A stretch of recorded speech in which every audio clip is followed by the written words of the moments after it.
अब अगर तुम लोग नए हो तो सब्सक्राइब करो, वो जो लाल वाला बटन है उसके साथ स्कैम करो या फिर महफिल जमाओ, मुझे नहीं पता, बस क्लिक हो जाना चाहिए।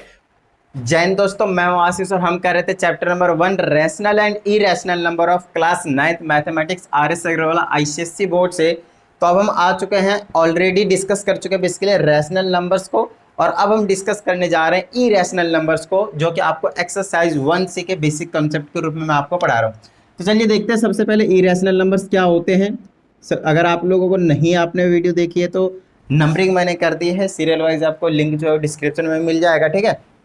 सबसे पहले के बिल्कुल कॉन्टिन्यूसली सारे वीडियो देखा कीजिए ताकि कॉन्सेप्ट आप लोगों को बिल्कुल जीरो से हीरो तक बनने का चांस मिले।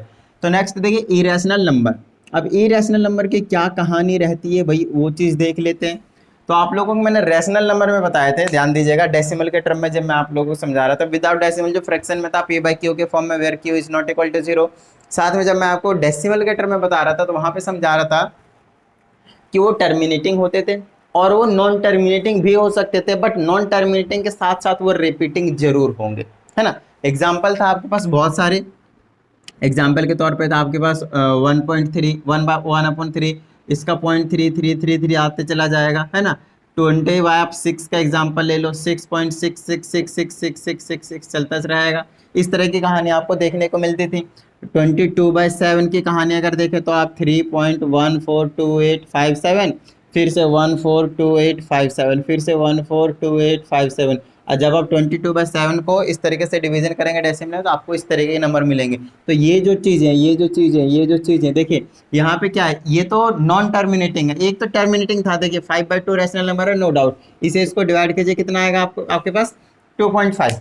2.5 इसको क्या कहते थे, टर्मिनेटिंग है, और ये सारे क्या होते थे, नॉन टर्मिनेटिंग। लेकिन नॉन टर्मिनेटिंग में भी कुछ खास बात है, देखिए रिपीटिंग है ना। ये वाला यही चीज बार बार रिपीट हो रहा है, तो इसको हम हटा देते थे और इसके ऊपर बार लगा देते थे। इसको ऐसे लिखते थे 6.6 और 6 के ऊपर बार लगा देते थे, यहाँ पे 0.3 के ऊपर बार लगा देते थे। समझ में आती बात। तो ये सारे के सारे आपके पास रैशनल नंबर थे और ये तो टर्मिनेटिंग वाले थे ही थे, है ना। हम बात करते हैं यार इरेशनल नंबर की क्या कहानी है। तो देखिएगा इरेशनल नंबर में क्या रहेगा, ये नॉन टर्मिनेटिंग रहेगा। अब बोलोगे सर नॉन टर्मिनेटिंग तो रैशनल भी थे, लेकिन इसमें कंडीशन ये रहेंगे कि ये नॉन रिपीटिंग रहेंगे। लीजिए भाई, नॉन रिपीटिंग, रिपीटिंग को रिकरिंग भी कहते थे, तो इसको आप नॉन रिकरिंग भी कह दीजिए, नो प्रॉब्लम, ठीक है। तो नॉन रिपीटिंग होंगे साथ में, इसका कहने का मतलब ये जितने भी नॉन टर्मिनेटिंग वाली वैल्यू होंगे वो नॉन रिपीटिंग होंगे, ठीक है। चलिए तब जाकर वो इरेशनल नंबर बनने वाला है। अब एग्जाम्पल ले लेते हैं आपके पास। अगर आपने ले लिया, मान लीजिए कि 5.134050789 और इसलिए dot dot dot dot dot dot लग गया। अब आप यहाँ पे नोटिस करेंगे, एक तो ये नॉन टर्मिनेटिंग है, रुक ही नहीं रहा। दूसरी चीज़ जो आप नोटिस करेंगे, कुछ भी रिपीट नहीं हो रहा। देखिए कुछ भी रिपीट नहीं हो रहा, एक पैटर्न में कुछ भी रिपीट नहीं हो रहा, बार बार सेम सेम चीज़, है ना। जब रिपीट नहीं हो रहा तो हम क्या कह देंगे, इसको नॉन रिपीटिंग, और इसी को हम क्या कह देंगे, एक इरेशनल नंबर। समझ में आती बात, डन है। अब इरेशनल नंबर को आप पी बाई क्यू के फॉर्म में नहीं लिख सकते, इस बात का हमेशा ध्यान रखें क्योंकि वो रैशनल नंबर बन जाएगा। चलिए अब आगे और भी थोड़ा सा कुछ डिस्कस कर लेते हैं। एक छोटी सी चीज बताता हूँ, बड़ा ही इंपॉर्टेंट है। Value of pi is irrational. जी हाँ, value of pi is irrational. अब बोलोगे सर अभी तो आपने बताया कि 22/7 जो है वो रैशनल है। अब मेरी बात ध्यान से सुनिएगा, 22/7 है, ये बिल्कुल सही है। वैल्यू ऑफ पाई इरेशनल है, ये भी बिल्कुल सही है। लेकिन आप फिर भी pi is equal to 22/7 use करते हैं और 22/7 यूज करते हैं, और अभी अभी मैंने बोला कि वैल्यू ऑफ पाई जो होगी वो आपके पास इरेशनल होगी, बट वैल्यू ऑफ पाई तो 22/7 होती है और 22/7 तो रैशनल है।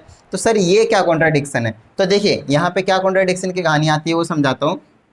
वैल्यू ऑफ जो पाई होती है ना, वो पहली बात पी बाई क्यू के फॉर्म में लिखा ही नहीं जा सकता। मेरी बात ध्यान से सुनिएगा। जी हाँ, value of pi P by q के फॉर्म में लिखा ही नहीं जा सकता, मतलब पाई की वैल्यू 22/7 है ही नहीं। अब हम क्यों ऐसा लिखते हैं, पाई की वैल्यू 22/7, वो चीज़ समझा देता हूँ। तो सबसे पहले हमें समझना पड़ेगा कि यार पाई की वैल्यू है क्या। तो पाई की वैल्यू जो होती है आपके पास वो 3.141592 dot dot dot dot dot dot dot आता है, और इसमें कुछ भी रिपीटेशन नहीं होती है। इसका मतलब ये देखिए, एक तो नॉन टर्मिनेटिंग है और साथ में आपके पास ये नॉन रिपीटिंग है। क्या है, नॉन रिपीटिंग है, ठीक है। लेकिन अगर आप इसमें नोटिस करेंगे, इसमें और भी कुछ अलग अलग डिजिट आता चला जाएगा, बट इसमें आप नोटिस करेंगे 22/7 के, तो उसमें आप नोटिस करेंगे 3 पॉइंट के बाद ये 6 डिजिट है, फिर से ये 6 डिजिट रिपीट होंगे, फिर से ये 6 डिजिट रिपीट होने वाले आपके पास। अब यहाँ पे रिपीटेशन हो रहा है और यहाँ पे रिपीटेशन नहीं हो रहा है, इसीलिए वैल्यू ऑफ पाई 22/7 नहीं है। बात समझ में आती है? वैल्यू ऑफ पाई ये चीज़, ठीक है, ओरिजिनली ये जो अपना चलता जा रहा है। अब बात आती है इन दोनों को हम इक्वल क्यों कह देते हैं, वैल्यू ऑफ पाई को 22/7 को क्यों कह देते हैं?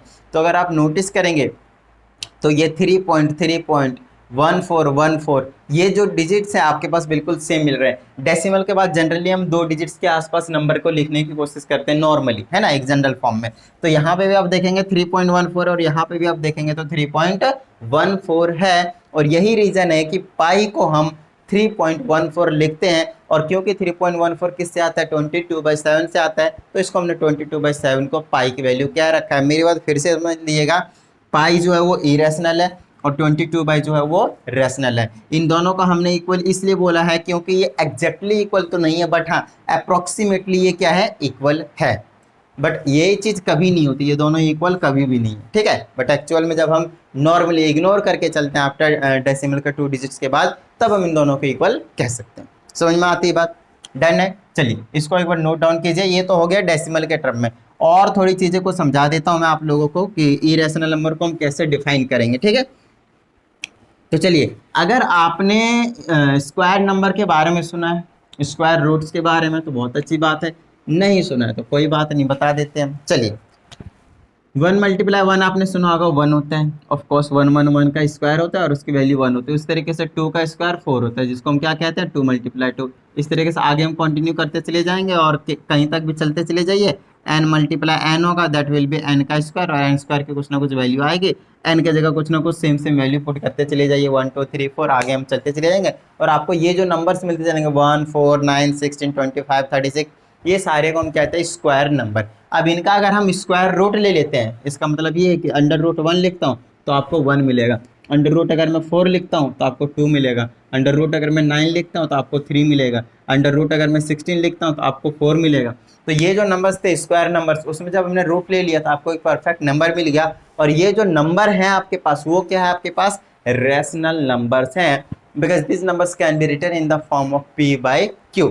समझ में आती बात? और जहाँ पे p और q क्या रहते हैं आपके पास, कुछ ना कुछ इंटीजर्स रहते हैं। समझ में आती बात? डन है। अब बात आती है यार, इसमें तो इसकी तो कहानी समझ में आ गई, लेकिन इनके बीच में जो गैप देख रहे हैं हमें नंबर्स के, वो कहाँ जाएंगे? अगर मैं उनमें स्क्वायर रूट्स लगाता हूँ तो क्या होगा? तो समझिएगा, अगर मैंने स्क्वायर रूट लगा दिया 2, अगर मैंने स्क्वायर रूट लगा दिया आपके पास 3, स्क्वायर रूट लगा दिया 5, स्क्वायर रूट 6, 4 नहीं लिया क्योंकि 4 का 2 होता है, स्क्वायर रूट लगा दिया 7, स्क्वायर रूट लगा दिया 8, स्क्वायर रूट लगा दिया 10, 9 नहीं लिया मैंने, ठीक है, क्योंकि 9 का 3 होता है, स्क्वायर रूट लगा दिया 11, square root 12, square root 13, square root 14, square root 15, ये सारी चीज़ें, और आगे कंटिन्यू आप करते चले जाइए। तो ये जो चीज़ें मैं आप लोगों को समझा रहा हूँ वो क्या है, वो सारे के सारे इरेशनल नंबर्स हैं। क्या है ये? सारे के सारे इरेशनल नंबर्स हैं। इसका मतलब ये है कि square root of non perfect square number is irrational. बताइए, समझ में आती है बात? तो ये सारे के सारे क्या थे, नॉन परफेक्ट स्क्वायर नंबर थे, है ना, परफेक्ट स्क्वायर नहीं थे। उसका अगर मैंने स्क्वायर रूट ले लिया तो आपको क्या मिलेंगे, इरेशनल नंबर मिलेंगे, क्योंकि इनकी जो वैल्यू निकल कर आती है ना, वो नॉन टर्मिनेटिंग और नॉन रिपीटिंग रहती है। सिंपल सी बात है। इसकी वैल्यू देखोगे तो 1.414, आगे कुछ ना कुछ चलता रहता है, रिपीट नहीं होता दोबारा से। ये वाला √3 की value 1.73205 dot dot dot dot आगे चलता रहता है। √5 की भी इस तरह, √6 की इस तरीके से आपके पास चलती चली जाती है। तो ये जो होता है वो नॉन टर्मिनेटिंग के साथ साथ नॉन रिपीटिंग वैल्यूज देते हैं, इसीलिए हम इनको क्या कहते हैं आपके पास, इरेशनल नंबर्स कहते हैं। अब जिस तरीके से आपने स्क्वायर रूट लगाया वैसे आप क्या लगा दीजिए, जिसके परफेक्ट क्यूब नहीं होते तो उसमें आपने क्यूब रूट लगा दिया तो वो भी आपके पास क्या बन जाएंगे, स्क्वायर रूट। और भी कुछ अलग पावर हो गया जिनका परफेक्ट नंबर नहीं बनता, उसको भी क्या कह देंगे हम, इरेशनल नंबर कह देंगे। बट फिलहाल आपको इतना समझ में आना चाहिए। समझ में आती है बात? डन है। तो ये तो कहानी हो गई आपके पास इरेशनल नंबर के ये क्या कहते हैं इसको, इंट्रोडक्शन। ठीक है, नोट डाउन कर लीजिएगा इनको। अब हम चलते हैं आगे कि क्या हम इरेशनल नंबर को नंबर लाइन पे रिप्रेजेंट कर पाएंगे। तो कुछ स्पेसिफिक नंबर को हम जो है वो नंबर लाइन पे रिप्रेजेंट करेंगे, ये कर सकते हैं ऑफ कोर्स। तो चलिए नंबर लाइन पे हम रिप्रेजेंट करने की कोशिश करेंगे, क्योंकि हमने रैशनल नंबर को रिप्रेजेंट कर दिया है। अगर आप लोगों को याद हो एक्सरसाइज 1A और 1B में हमने क्या करा है, तो यही सारे काम करे हैं ना, रिप्रेजेंटेशन की, नंबर्स के बीच में नंबर्स निकालने, तो यही सारे काम हम यहाँ पे करने वाले हैं। तो चलिए अब अगला जो कॉन्सेप्ट है हमारे पास वो है आपके पास representation of irrational numbers on number line. तो चलिए अब कैसे रिप्रेजेंट करेंगे उस चीज़ को देखिएगा। यहाँ पे हम एक छोटा सा पढ़ने वाले हैं, स्पाइरल सा, कुछ थ्योरडिस कहते हैं ऑफ साइरिन, बट ठीक है अब समझिए पहले छोटी छोटी चीज़ें। यहाँ पे आपको थोड़ा सा पाइथागोरस थ्योरम समझने की ज़रूरत है, तो शॉर्ट में बता देता हूँ, आगे हम इनके बारे में ऑफ कोर्स डिटेल में डिस्कस करेंगे ही करेंगे। तो पाइथागोरस थ्योरम का कहना है कि भाई हम जो एप्लीकेबल है वो सिर्फ और सिर्फ राइट एंगल ट्रायंगल में, कहाँ पे, राइट एंगल ट्रायंगल में। लेट्स से आपके पास ए बी और सी एक राइट एंगल ट्रायंगल है एंड बी इज 90 डिग्री, वहाँ पे आपके पास राइट एंगल है, ठीक है। और आपसे यहाँ पे इस वाले को हम परपेंडिकुलर कहते हैं, अगर आपको नहीं पता तो मैं बता देता हूँ। ये क्या आपके पास परपेंडिकुलर होता है राइट एंगल ट्रायंगल, या फिर इसको हाइट भी कहते हैं। ये और ये आपके पास जो रहता है हाइपोटेनियस रहता है, 90 डिग्री के सामने वाला हमेशा हाइपोटेनियस, और ये नीचे वाला आपके पास बेस रहता है। इनको शॉर्ट फॉर्म में हम कुछ इस तरीके से रिप्रेजेंटेशन देंगे फर्स्ट लेटर से, और इनके बीच में एक रिलेशन होता है कि वो square of hypotenuse is equal to the sum of square of the perpendicular and the base, कुछ इस तरीके से।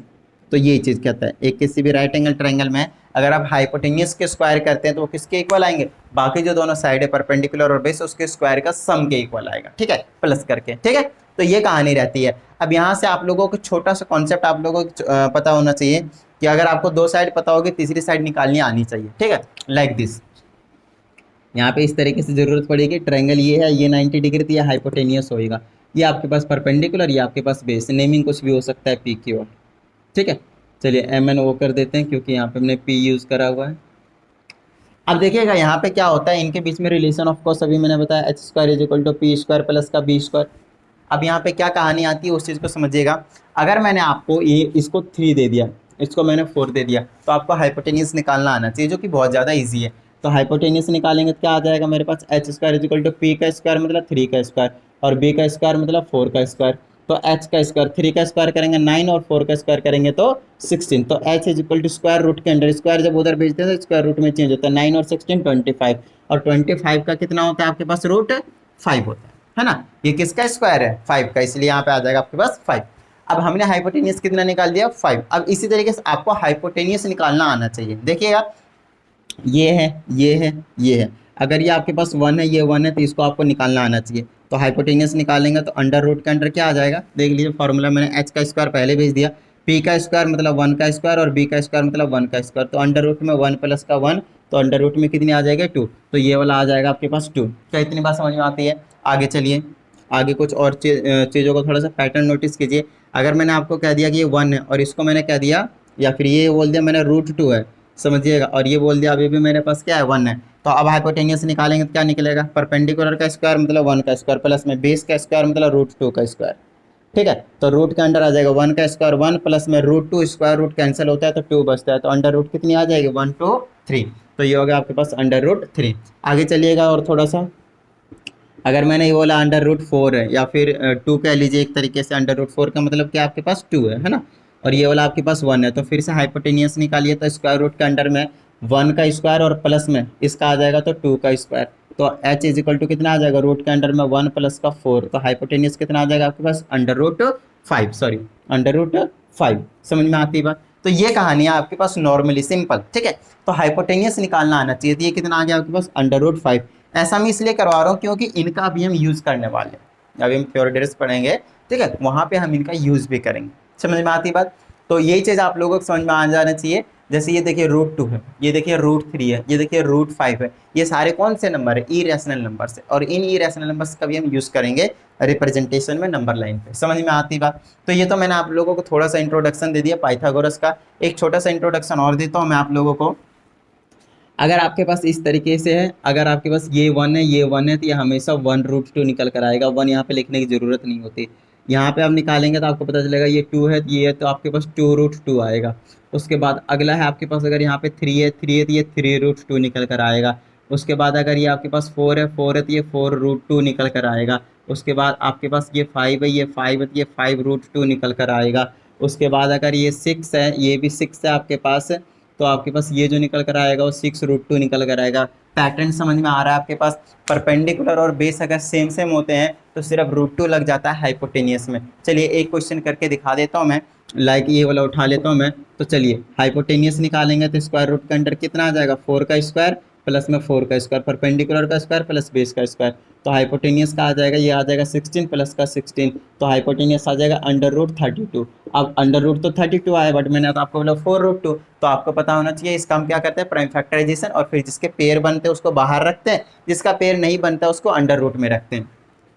तो यहाँ से आ जाएगा आपके पास 32, फिर 2 से करेंगे 16, फिर 2 से करेंगे 8, फिर 2 से करेंगे 4, फिर 2 से करेंगे 2, और फिर आ जाएगा आपके पास 2 से करेंगे 1। एक पेयर यहाँ पे 2 पेयर, तो 2 2 जा 4, बाहर जाएगा 4, और √रूट में बच गया ये वाला 2। तो इसीलिए मैंने इसको बोला कि कितना ये 4√2 है। समझ में आती बात? डन है। तो मेन चीज़ है आप लोगों को हाइपोटेनियस निकालना आना चाहिए। देखिए वैसे तो आपके पास हाइपोटेनियस की जगह ये भी निकालने के लिए कह सकते हैं, बस 2 चीज़ गायब करेंगे, तीसरी आपको निकालनी पड़ेगी। ठीक है, एक बार इनको भी नोट डाउन कर लीजिए। अब चलते हैं हम रिप्रेजेंटेशन पे। स्पाइरल वाला रिप्रेजेंटेशन कहते हैं, या फिर थियोडोरस भी कहते हैं इसको, क्योंकि उन्होंने दिया था, साइरन कहते हैं इनका पूरा नाम था। तो बट फिलहाल अभी समझ लीजिए नॉर्मल आइंस्टाइन स्पाइरल के नाम से भी जानते हैं इनको। तो एक बार मैं आप लोगों को फटाफट जो है वो करवा देता हूँ, देखिएगा कैसे। तो समझ लीजिए आपके पास √2 जो रिप्रेजेंटेशन के लिए आता है, √3, √5, √6, √7, √8, यही सब आते हैं आपके पास रिप्रेजेंटेशन के लिए। ठीक है, एक तो मैं अलग अलग करके करवा रहा हूँ, एक ये अलग करवा रहा हूँ, फिर इसको मैं अलग करवा रहा हूँ। उसके बाद √9 तो लिखूंगा नहीं, √10, √11 से लेकर √15 तक एक में करवाऊंगा। तो 3 स्पाइरल बनाऊंगा। जनरली यहीं तक मैक्सिमम आपसे क्वेश्चन पूछे जाते हैं, इससे आगे नहीं पूछे जाते हैं। ठीक है, चलिए तो √2 और √3 की कहानी बताता हूँ कैसे आएगा। ये आपके पास नंबर लाइन है, यहाँ पे आपके पास कहीं 0 आएगा, इधर कहीं नेगेटिव नंबर्स आएंगे आपके पास। हमें फिलहाल नेगेटिव नंबर से कोई मतलब नहीं है, हमें पॉजिटिव नंबर से मतलब है। ठीक है, अब एक चीज़ और बता देता हूँ, अगर ये आपके पास 0 है, ठीक है, तो आपको इधर राइट हैंड साइड पे 1 यूनिट लेना है, पॉजिटिव साइड में 1 यूनिट। मैंने यहाँ पे 1 सेंटीमीटर नहीं बोला, मैंने यहाँ पे 1 मीटर नहीं बोला, मैंने यहाँ पे यूनिट को डिफाइन नहीं किया, मैंने बस आपको कह दिया कि 1 यूनिट लेना है आपको। ठीक है, अच्छा एक ये जो यूनिट है वो 3 सेंटीमीटर हो सकता है, 5 सेंटीमीटर हो सकता है, वो आपके ऊपर डिपेंड करता है, तो आप क्या लेते हो। जैसे स्केलिंग करते थे ना ग्राफ में कि 1 scale is equal to 5 centimetre और 10 सेंटीमीटर लाइक दिस, तो इस टाइप से हम यहाँ पे भी करेंगे। तो 1 यूनिट के जगह पे आपकी मर्जी कितना लीजिए उतना लीजिए, ताकि ठीक ठाक ट्राइंगल आपको दिख जाए और कुछ नहीं। ठीक है, अच्छा बेस में आपने 1 लिया है, तो आपके पास ये जो परपेंडिकुलर है 90 डिग्री का बनाना है, वो भी बिल्कुल 1 यूनिट ही लेना है, बिल्कुल सेम सेम। समझ में आती बात? और इसको यहाँ से इस तरीके से मिला दीजिए, इस तरीके से आपको क्या करना है, मिला देना। समझ में आ गई बात? आगे देखिए। तो अब क्या करेंगे आप यहाँ पे, अब इस चीज़ से ये 1 यूनिट है और ये भी क्या आपके पास 1 यूनिट है। तो अब जब ये 1 है, ये 1 है, बेस और परपेंडिकुलर 1 है, तो ये कितना निकलेगा √2। अभी तो निकलवाया था हाइपोटेनियस का फॉर्मूले लगाकर, है ना। तो hypotenuse is equal to square root के अंडर परपेंडिकुलर का स्क्वायर प्लस बेस का स्क्वायर, तो √रूट में कितना आ जाएगा, 2 आ जाएगा। तो ये कितना आ गया, √2 आ गया। उसके बाद का काम क्या है, इसको यहीं पर छोड़ना है। उसके बाद यहाँ पे फिर से 1 यूनिट का परपेंडिकुलर हमेशा 1 यूनिट का रहेगा, 1 यूनिट का आपको इस तरीके से खींचना है और इस तरीके से फिर यहाँ पे ज्वाइन कर देना है। ठीक है, फिर ये जो रहेगा हाइपोटेनियस निकालना है। तो हाइपोटेनियस निकालेंगे, ये √2 और ये 1 अभी निकलवाया था मैंने आप लोगों को, बेस और परपेंडिकुलर दिया था, तो ये वाला आया था √3। समझ में आती बात? तो आपने √2 और √3 निकाल लिया। अब आपको क्या करना है, जो कंपास है उसकी नीब यहाँ पे रखनी है, यहाँ तक खोलना है और इस तरीके से घुमा देना है यहाँ पे, फिर यहाँ से यहाँ पे खोलना है और यहाँ पे घुमा देना। ये वाली जो लाइन आई है वो कहाँ से आया, √2 का है ये। उसके बाद यहाँ से जो लाइन आएगी वो कितनी रहेगी आपके पास, √3। तो यहाँ पे ना √2 और √3 को रिप्रेजेंट कर दिया। समझ में आती है बात? तो इसी को कहते हैं representation of irrational number on number line. अब बात आती है, ये तो मैंने कर दिया, अब इसको कैसे करेंगे, तो मेरे पास ध्यान से सुनिएगा। ये तो मैंने √2 और √3 के लिए एक स्पाइरल यूज़ किया है, अब इन सब के लिए मैं एक स्पाइरल यूज़ करूँगा। कैसे देखिएगा, ये रहा मेरे पास, ये रहा 0, ये रहा आपके पास। बस अब की बार जो फर्क है यहाँ पे, वो बेस में आपके पास 2 यूनिट लेना है। यूनिट आपकी मर्जी, 1 यूनिट में आप कितने लेते हो। तो 2 यूनिट लेने का क्या बेनिफिट है वो समझाता हूँ। और परपेंडिकुलर में हमेशा आपको 1 यूनिट फिक्स रखना है। नीचे में आपने 2 यूनिट ले लिया और परपेंडिकुलर में आपने क्या कर दिया 1 यूनिट ले लिया। फिर इस तरीके से आपको यहाँ पे मिलाना है, तो ये 2 रहेगा, ये 1 रहेगा और ये आपके पास मिल जाएगा √5। अभी आपको मैंने करवाया था, है ना, ये इसीलिए मैंने पहले ही करवा देता हूँ ताकि यहाँ पे प्रॉब्लम ना हो। यहाँ से यहाँ तक खोलना है, ऐसे करेंगे तो ये कितना हो जाएगा √5।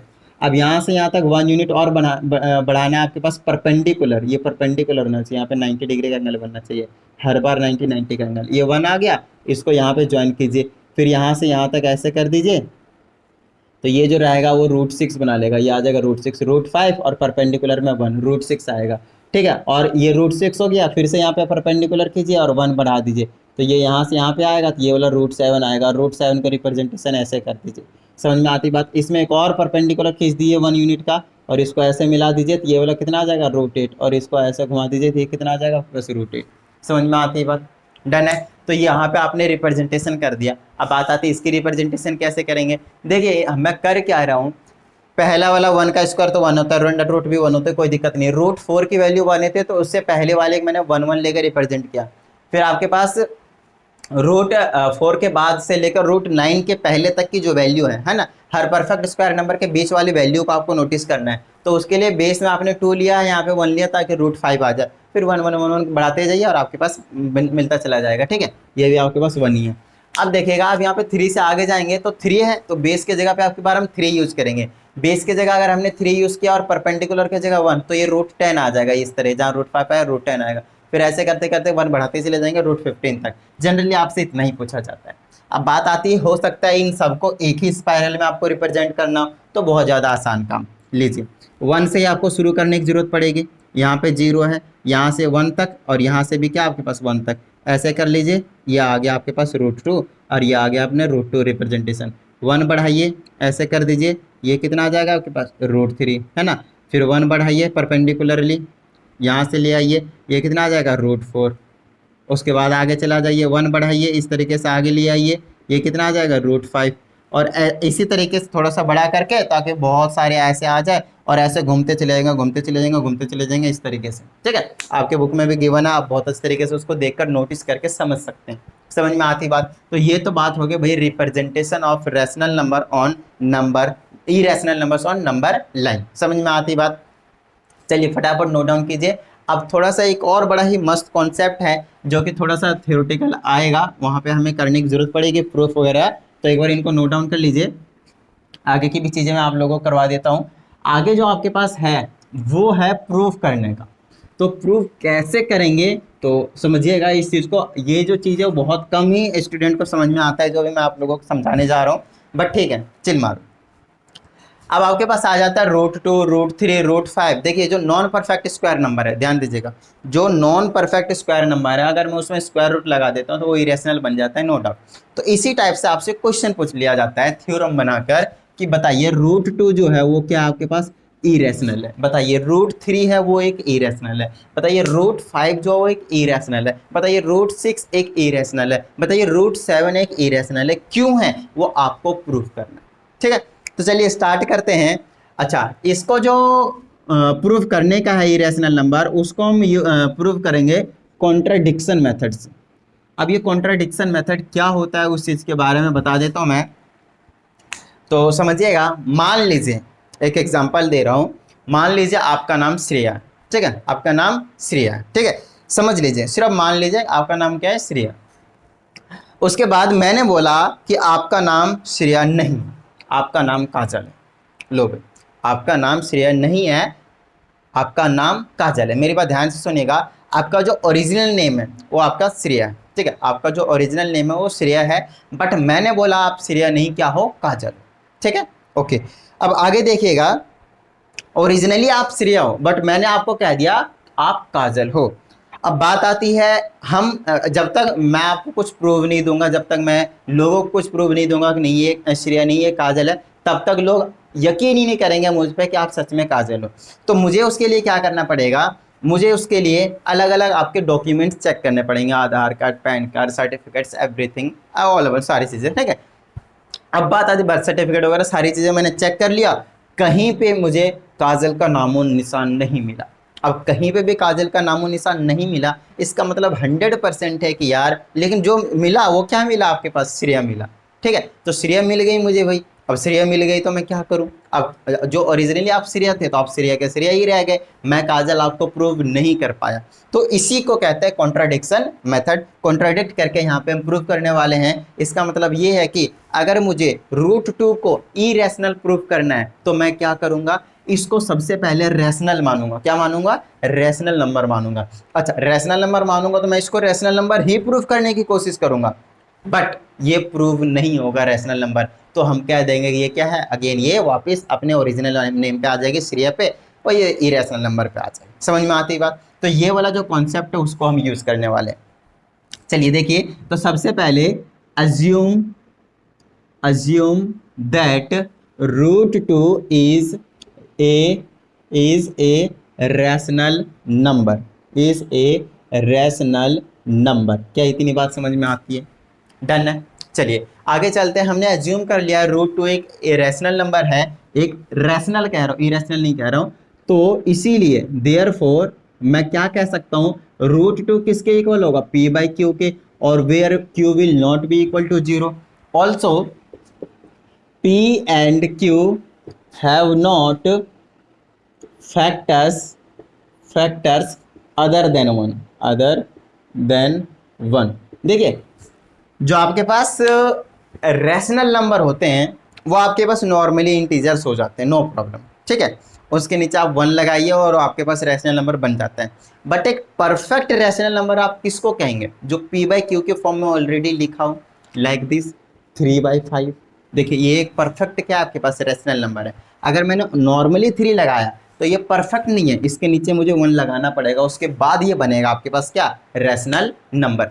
बट ये ऑलरेडी परफेक्ट है। तो ऑलरेडी परफेक्ट कब बनेगा, जब ये और ये किसी भी नंबर से कट नहीं रहे होंगे, डिवाइड नहीं हो रहे होंगे, किसी नंबर के मल्टीपल नहीं होंगे, दोनों ही। लाइक मैंने 2 से कैंसिल आउट करने की कोशिश किया तो ये दोनों ही नहीं हो रहे, है ना, लेकिन 1 से हो जाएंगे, नो प्रॉब्लम। तो वही चीज़ मैंने यहाँ पे लिखा है, p and q have not factors other than 1। जब इनके फैक्टर्स एक से ज़्यादा और कुछ भी नहीं होता, जैसे कि देख लीजिए कोई और नहीं है, तब हम इसको क्या कह देते हैं, एक तरीके से कह सकते हैं को प्राइम नंबर होते हैं। इसको को प्राइम नंबर कहा जाता है जब उनके फैक्टर्स 1 के अलावा और कुछ नहीं होते हैं तो। ठीक है, और जिनका HCF जो है वो 1 निकल कर आता है, इनका आप हमेशा HCF निकालेंगे। कोई भी नंबर लिख लीजिए, अपॉन में 4/9 में 13/17 हो गया, 19/21 हो गया, ये सारे नंबर जो आपके पास वो क्या रहेंगे, परफेक्ट रैशनल नंबर रहेंगे, क्योंकि 1 के अलावा और कोई फैक्टर है ही नहीं इनमें। देख लीजिए, है ना, इसमें देखिए कोई नहीं कटेगा, कोई नहीं कटेगा, 1 से कोई नहीं कटेगा, 1 से कट रहे हैं, बाकी और किसी से नहीं कट रहे हैं। बात समझ में आ रही है। तो इनको बोलेंगे हम परफेक्ट रैशनल नंबर।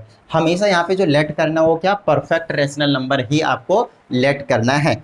अब बात आती है, हमने यहाँ पे p and q को परफेक्ट रैशनल नंबर लेट करा हुआ है, नो प्रॉब्लम। इसका मतलब 100% है कि ये जो p है और ये जो q है वो किसी और नंबर से डिवाइड नहीं होंगे, ना ही वो किसी नंबर से मल्टीपल के, ना ही किसी नंबर के मल्टीपल आएंगे। मतलब वो सिर्फ 1 का ही फैक्टर रहेगा, 1 ही रहेंगे इन दोनों के ही फैक्टर।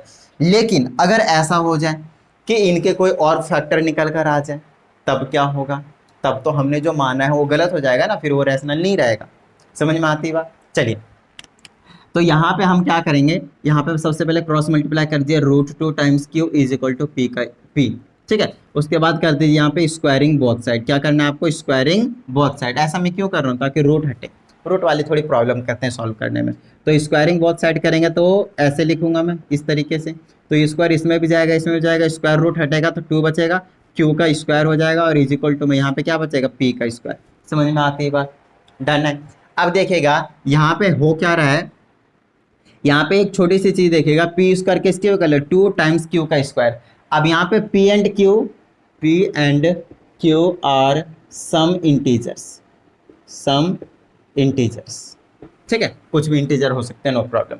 अब यहाँ पे अगर आप नोटिस करें, q की जगह पे आप कुछ भी वैल्यू लीजिए, कुछ भी वैल्यू लीजिए, ये जो ओवरऑल नंबर निकल कर आएंगे वो इवन नंबर निकल कर आएंगे। बोलिए हाँ या नहीं, ये जो नंबर निकल कर आएगा वो इवन नंबर निकल कर आएगा। आप q की वैल्यू 1 लीजिए तो ये आ जाएगा q स्क्वायर 1 और 2 मल्टीप्लाई 1 2। आगे चलिए, आप 2 लीजिए, 2 2 जा 4 और 2 से मल्टीप्लाई करेंगे तो 8, इवन नंबर।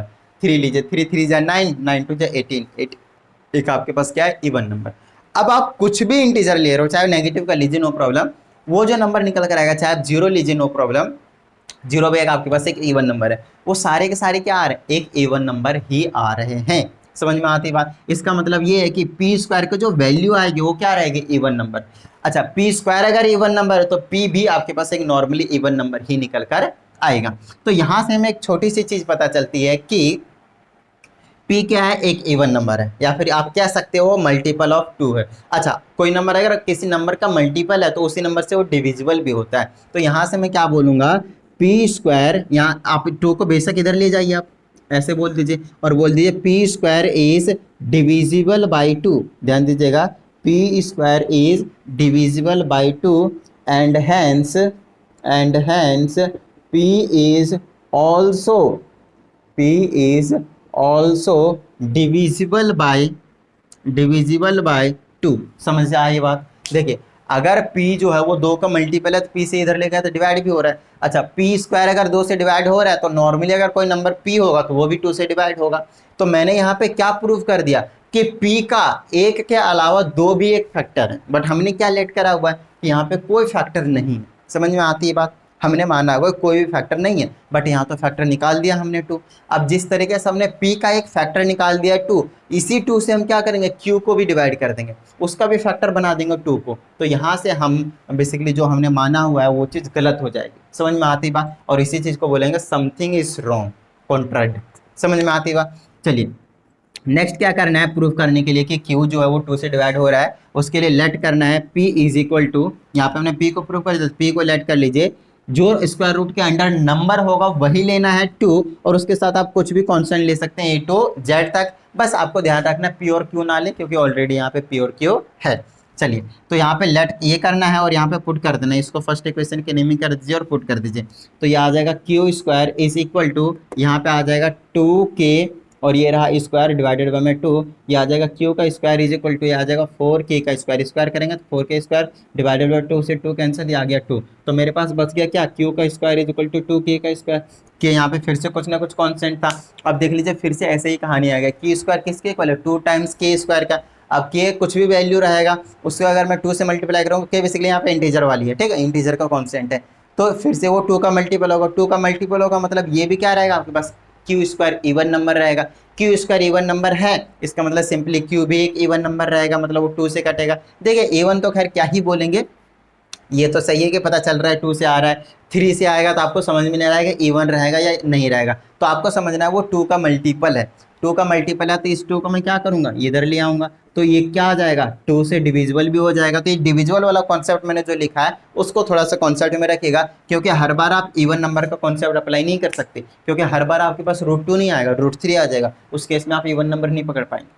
समझ में आती बात। हर बार इवन नंबर नहीं आएगा, उस केस में आपके पास मल्टीपल और डिविजिबिलिटी का कॉन्सेप्ट यूज़ करना पड़ेगा। देख लीजिए यहाँ पे इस 2 को इधर भेज दीजिए, P स्क्वायर 2 से डिवाइड हो रहा है तो P भी 2 से डिवाइड होगा, खत्म बात। यहाँ पे Q स्क्वायर अगर 2 से डिवाइड हो रहा है तो Q भी 2 से डिवाइड होगा। तो फिर से यहाँ पे आपको एक स्टेटमेंट लिखनी है, जहाँ पे P स्क्वायर है वहाँ पे Q स्क्वायर, और जहाँ पे P है वहाँ पे Q, बिल्कुल सेम स्टेटमेंट यहाँ पे टिपना है। यहाँ तक आपको बिल्कुल सेम स्टेटमेंट यही लिखना है, P स्क्वायर की जगह Q स्क्वायर, और जहाँ पे P है वहाँ पे Q। इतनी कहानी लिखने के बाद यहाँ पे आपने लिखना है hence P and Q have at least common factor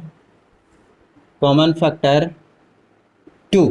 अब 2 को हमने क्या बना दिया, कॉमन फैक्टर बना दिया, किसका, P और Q का। हो सकता है कोई और भी निकल कर आ जाए, इसलिए एटलीस्ट लगा दिया भाई। तो 2 से क्या हो रहा है, P और Q दोनों ही डिवाइड हो रहे हैं, बट यहाँ पे तो हमने क्या लिख रखा है, हमने क्या माना हुआ है कि वो किसी से डिवाइड होंगे ही नहीं अदर देन 1, तो यहाँ पे तो हो गया। तो हमने जो माना था, मैंने आपको काजल माना था स्टार्टिंग में, तो आप क्या हो गए, काजल नहीं, आप जो ओरिजिनली थे श्रेया, आप श्रेया के श्रेया ही रह गए। समझ में आती बात। डन है। तो आगे यहाँ पे लिखना है this contradiction has arisen because are wrong assumption. ठीक है, तो यहाँ पे एक स्टेटमेंट लिख देता हूँ मैं। इतना करने के बाद यहाँ पे लिखना है this contradiction has arisen because our wrong assumption that wrong assumption that root 2 is rational, therefore root 2 is irrational। समझ में आती बात? हमने root 2 को रैशनल माना था, ये अजम्पशन गलत निकल गया, ठीक है, और इसीलिए root 2 क्या है, इरेशनल। बस इतनी सी कहानी आपको करनी है। एक स्टेटमेंट यहाँ लिखने की जरूरत पड़ी, एक स्टेटमेंट क्यू के पास, और दोनों का कॉमन फैक्टर 2 निकल गया, उसके बाद ये वाली लाइन, यहाँ पे इतनी लाइन आपको लिखनी ही पड़ेगी और कोई ऑप्शन नहीं है। अब बस आपको एक चीज़ समझनी है कि अगर root 2 के जगह पे root 3 आ जाए तो यहाँ पे जो आप लेट करेंगे इस 2 के जगह पे 3 आएगा, बस और कुछ नहीं। बाकी सारे प्रोसीजर जो रहेंगे वो सेम रहेंगे, है ना। और जहाँ पे 2 रहा था वहाँ पे 3 आते चला जाएगा। सब में बिल्कुल सारी कहानी सेम रहेगी, जहाँ पे 2 रहा था वहाँ पे 3 आ जाएगा। जब root 5 दिया जाएगा तो इसके जगह 5 से रिप्लेस कर देंगे। मतलब इस टाइप के आप जितने भी क्वेश्चन आएंगे उसको आप इजीली कर पाएंगे। समझ में आती है बात? डन है। तो चलिए कुछ और थोड़े से रिजल्ट्स को हम डिस्कस करेंगे ये रैशनल नंबर के ऊपर। बड़ा ही इंपॉर्टेंट कॉन्सेप्ट है, उस चीज़ को समझना। तो एक बार फटाफट इनको क्या कर लीजिए, नोट डाउन कर लीजिए। ओके, तो देखिए 3 रिजल्ट्स हैं हमारे पास जो आपके बेसिकली बुक में गिवन है, समझिएगा। बड़ा ही छोटा सा रिजल्ट है, इसको थोड़ा सा समझाने की कोशिश करते हैं।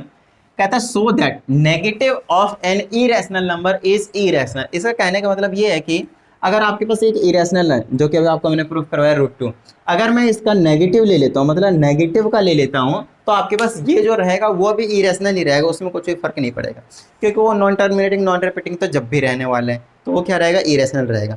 तो यहाँ पे आपको समझना पड़ेगा, थोड़ा सा लेट करके यहाँ पे प्रूव करना है आपको। तो सबसे पहले लेट कर लेते हैं, let a b an irrational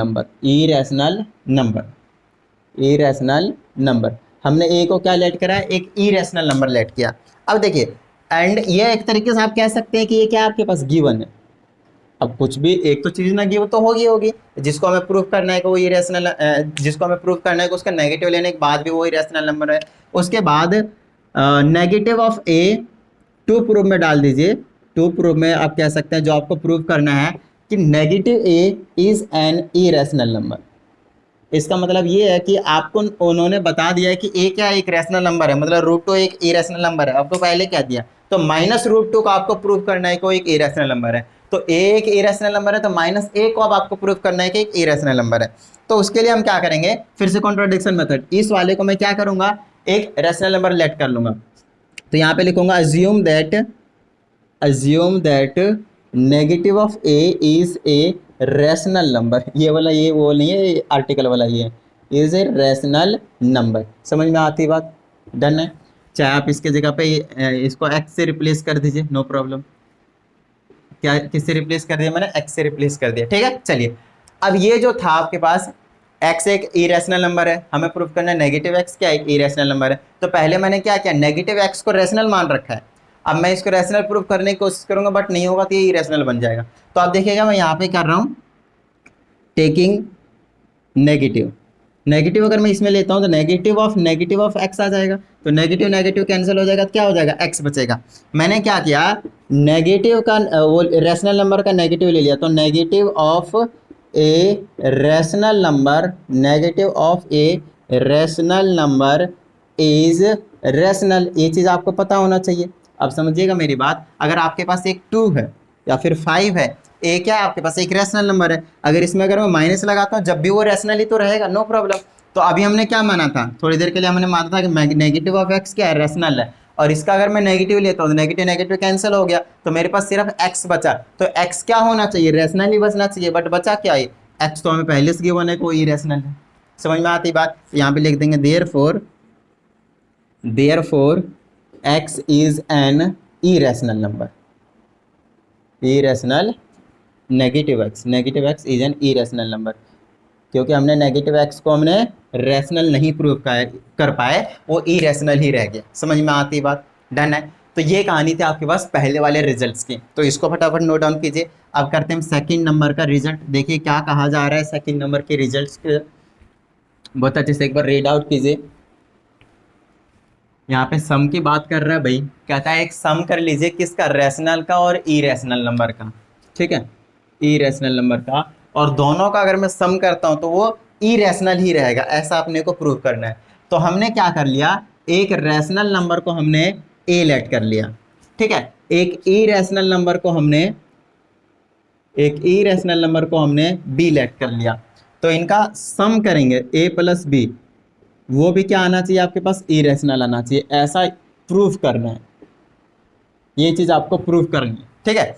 तो हम यहाँ पे क्या कॉन्सेप्ट यूज करेंगे, दो रैशनल नंबर को जब हम सब्ट्रैक्ट करते हैं तो रैशनल नंबर आता है, ये बात आपको पता है। तो यहाँ पे देखिएगा a प्लस बी क्या है आपके पास, लेट कर लेंगे अगेन यहाँ पे a plus b is a rational number, is a rational number. हमें प्रूव करना है कि ये इरेशनल है, बट लेट क्या करेंगे, रैशनल नंबर है, और उसमें से सब्ट्रैक्ट कर देंगे एक रैशनल नंबर जिसको हमने a माना था। तो अब रैशनल नंबर में इसको सब्ट्रैक्ट करूंगा तो ये कट जाएगा, और यहाँ पे क्या बचा आपके पास, b बचा। अब मेरी बात ध्यान से सुनिएगा, एक रैशनल नंबर जो कि हमने माना था उसमें से अगर रैशनल नंबर को घटाता हूँ, माइनस करता हूँ, सब्ट्रैक्ट करता हूँ, तो रैशनल नंबर ही बचना चाहिए। समझ में आती बात। यहाँ पे लिखूंगा मैं difference of to rational number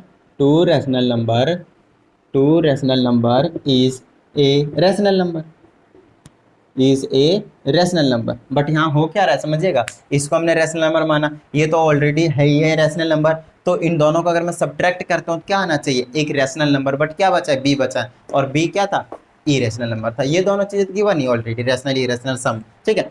तो ये कहानी आपके पास इरेशनल बच गया। अब तो ये गलत हो गया है ना, बचना चाहिए रैशनल, बट बच क्या गया, इरेशनल। समझ में आई बात। चलिए तीसरे की ओर समझते हैं। कहता है आपकी बारे ये सेम कहानी है, रैशनल इरेशनल का अगर आप प्रोडक्ट करते हैं तो वो एक इरेशनल होगा, ऐसा आपको प्रूव करना है।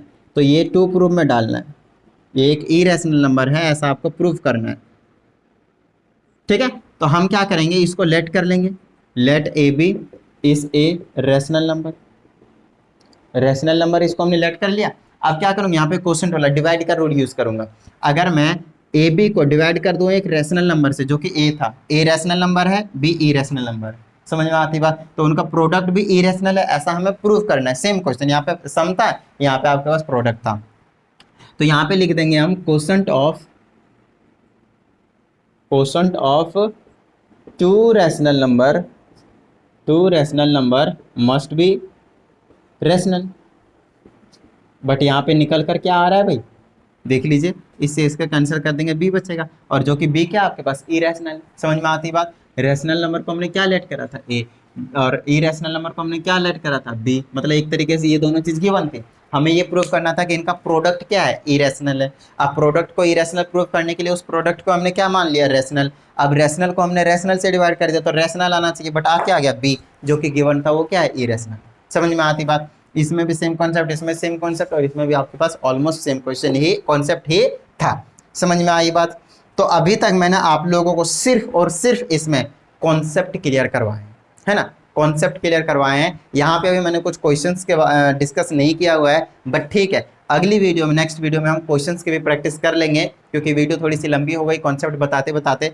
बट ठीक है, आप लोगों को चीज़ें जो है बहुत अच्छे तरीके से समझ में आना चाहिए। फिर भी अगर किसी को कोई प्रॉब्लम हो तो प्लीज़ कमेंट करके बता दीजिएगा, और साथ ही वीडियो को लाइक करके, अगर आपके न्यू स्टूडेंट्स प्लीज़ चैनल को सब्सक्राइब भी कर लीजिए, ताकि, और बेल आइकन को भी प्रेस कर लीजिए ताकि न्यू वीडियो आते ही आपके पास पहुंच जाए। चलिए मिलते हैं अगली वीडियो में, प्रैक्टिस करते रहिएगा। जय हिंद।